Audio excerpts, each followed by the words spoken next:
Hello everyone, आज आपण मैंने केदार गौरी सीरियल देखा पाइबे कि शिवालिका आंटी मरी जाइथिबा जोगु केदार एवं गौरी बहुत मन दुखरे थांती। किंतु केदार मनरे गोटे प्रश्न बुलू थाए कि गौरी को मारिबा पई किए चेष्टा करुथिला एवं सेथिपई से गौरी को प्रश्न करे कि हेले गौरी, मु गोटे कथा आदौ भी बुझी पारुनी, तुमको मारिबा पई किए चाहुथिला।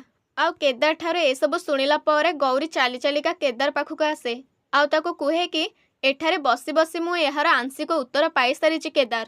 जेउ लोक भी मते मारिबा पई षडयंत्र करिथिला से बहुत भल भाबरे जानिछि मु निज मृत्यु को देखि परिबिनी आउ ता पूर्व आभास मते मिलिबनी।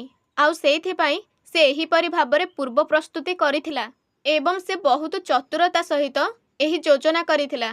आउ केवल सेथि पई से आजिर दिन को बाछिथिला मते मारि देबा पई। आउ ए सब गौरी ठारू सुनिला परे केदार मने मने भाबे कि गौरी सान माँ छड़ा आउ केही भी नुहे, केवल सीए ही एका तुमको मारिबा पई चाहंती, किंतु आम पाखरे तांको विषय एमिति कौनसी भी प्रमाण नहीं। एवं अन्यपटे आपण माने देखिबा को पाइबे कि माधवी एवं विक्रांत दुई जण बहुत जोरे रागी थांती एवं माधवी बहुत जोरे विक्रांत ऊपर चित्कार करुथाए। अरे से प्रमाण कथा छाड़े, हेले आमे केमिति जानि थांते से शिवालिका मनरे से विमल प्रति एते प्रेम अछि बोली, एते भल पाइबा अछि बोली। आउ से प्रेम एमिति उछुड़ी गला जे से निजको मारिदेला। से जानी थिला कि से केक रे विष मिसा जाइछि, किंतु से जानी मध्य से केक को खाईदेला आउ केवलरू केवल से गौरी को बंचाइबा पई। आउ ए सब सुनिला पर विक्रांत बहुत हड़बड़ी रे माधवी को एमिति कुहे कि दीदी दीदी दीदी लो, तू टिके आस्ते कह, जदि किए आम कथा शुणीदब ना ताहले पूरा पूरी सब गड़बड़ हेइजिबो। पुणी एमिति कुहे कि